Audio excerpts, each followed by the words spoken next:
sana kuliko mtu akifungwa, kwa hiyo akaamua kuifanya ile mechi kuwa sana. Kwa hata hii mechi ya jana ingekuwa ni mwamuzi wetu hapa, nina uhakika kwa asilimia kubwa angeamua kuifanya sare ile mechi, japo ilikuwa haina sare, lakini penalti ile angeikataa.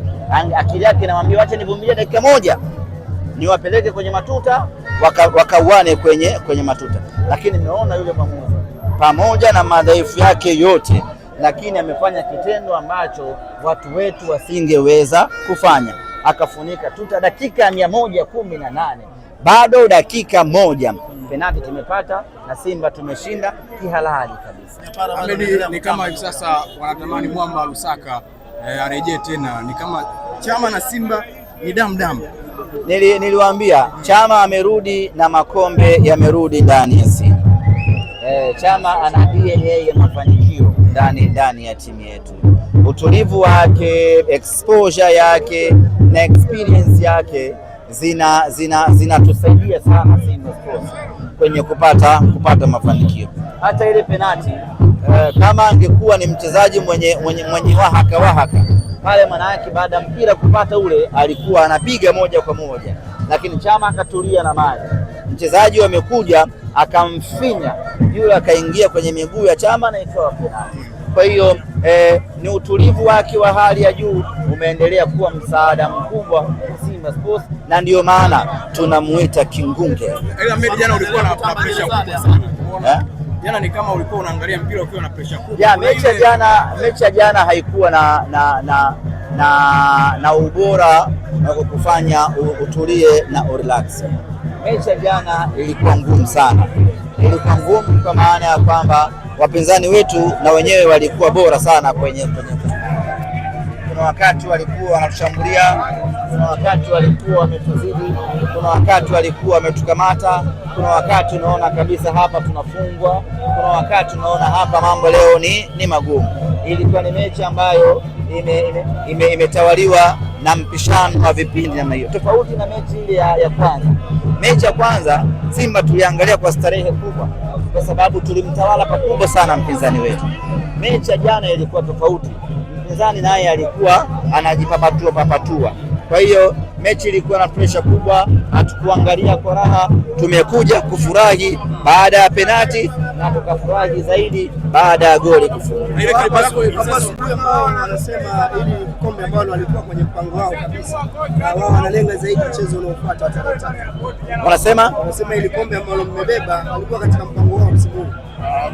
Sidhani kama amesema. Wanasema mechi ya tarehe 3 ni mechi ambayo wanaitolea macho na yenye maana kubwa sana. Sijui wao wanasemaje, watajua wewe wenyewe, lakini kwa lugha nyepesi tu, hizo ni sizitaki mbichi hizi. Wao walikuwa na mpango na kombe, hawana mpango na kombe. Sisi tumewafunga, hicho ndicho ambacho sisi, lakini hatujamaliza.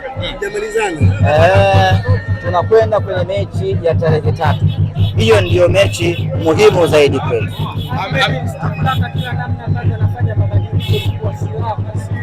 Mechi zaidi ya 5 mabadiliko yake yameleta inaonyesha Simba na mabadiliko gani anaweza kufikisha nchi ya hali ya kama. Kwa lugha nyepesi tu tunaweza kusema ya kwamba Steven Baka ndiyo kocha bora tuliyekuwa naye katika ligi ya Tanzania hivi sasa. Wala hauhitaji ramli, hahitaji calculations za desimali, wala hazihitaji chochote. Steven Baka ndiye kocha bora tuliyekuwa naye katika ligi ya Tanzania hivi sasa. Amedhihirisha hilo kwa ubora wake, amefanya hivyo tangu amekuja, na ameibadilisha Simba na kuifanya kuwa timu tishio na timu bora hivi sasa. Mara chache sana katika finali timu moja kuchukua zaidi ya tuzo 5. Simba Sports Club ukiacha kombe amechukua zaidi ya tuzo 4. Hii inaonyesha ubora wa kikosi chetu.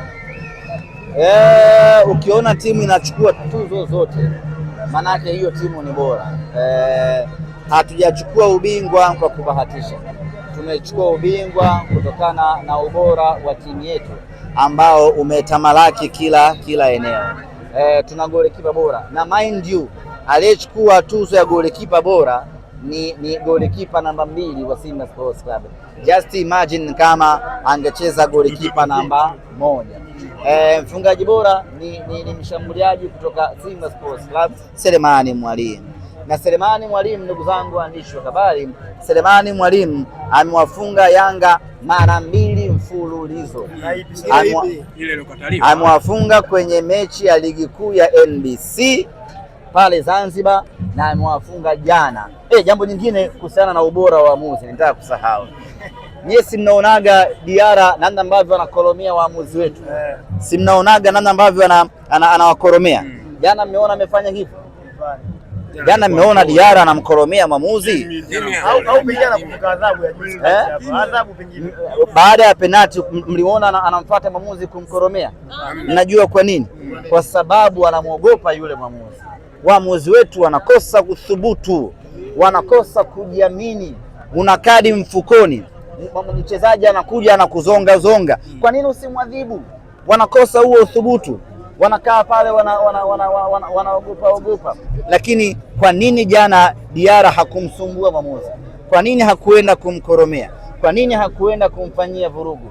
Kwa sababu anajua nikimfuata huyu anajiamini na kazi yake, anayejua kazi yake ataninyoa. Sisi watu wetu wanakosa huo thubutu, wanakosa hali ya kujiamini. Sheria inakuruhusu mchezaji akikuzonga zonga, kama sio nahodha unamuonesha kadi. Hawafanyi hivyo, wanalemba tu. Mmeona ile mechi ya Dodoma Mtibwa na nani, mwamuzi anabuguziwa, anadhalilishwa, amekaa tu maskini Mungu hivi.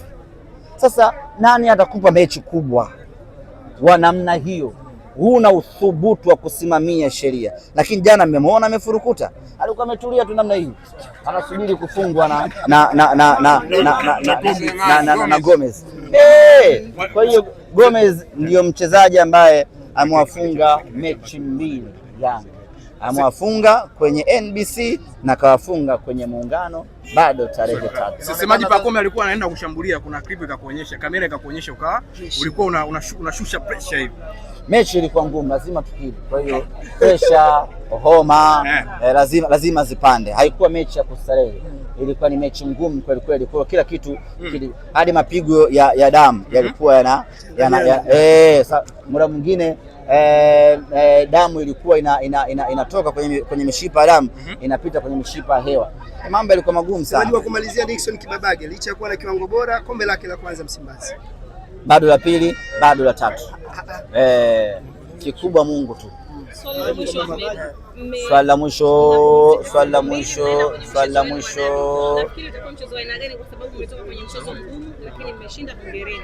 Itakuwa na mchezo wa aina gani tarehe 3? Mnasikia kengele ya kanisani hiyo wanaita. Ili kanisa kongwe hili. Amejenga mkoloni hiyo.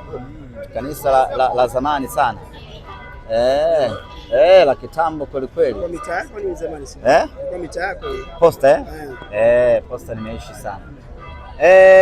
Mechi ya tarehe 3 itakuwa ni ngumu maradufu ya hii ambayo tumecheza jana.